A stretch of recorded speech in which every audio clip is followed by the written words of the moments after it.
হাতি গুলি উপর গায়ে গুলি লেগেছে 2:15।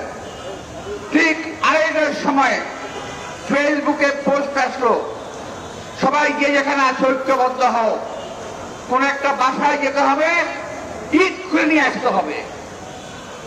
ভাবতে পারছেন ব্যাপারটা কত পরিকল্পিত? এটাকে আরো সংহত করেছে। আমি যখন হসপিটালে যাই তখন তারা আক্রমণাত্মক স্লোগান দিচ্ছিল।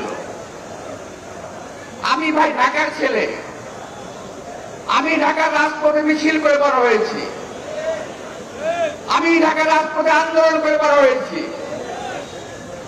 আমার বয়সটা একটু বেশি হয়ে গেছে, শান্ত থেকেছি, নীরব থেকেছি, কিন্তু ওই মুহূর্তে যদি আমার নির্দেশনা পেত তাহলে তোমাদেরকে তুলে ধরা করতে আমাদের ছেলেরা দেওয়া। সে আমার সন্তান সমতুল্য।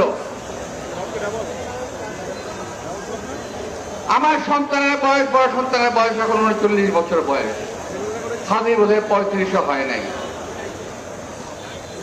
স্নেহতুল্য, স্নেহভাজন এই ছেলের উপরে আঘাত করাতে আমি মানসিকভাবেও অত্যন্ত বেশি ক্ষতিগ্রস্ত হয়েছি গতকাল।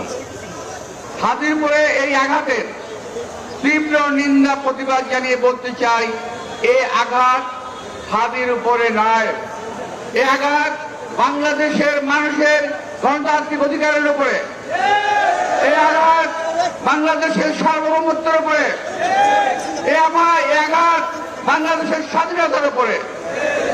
প্রিয় ভাইয়েরা, এটাকে আমাদের প্রতিরোধ করতে হবে।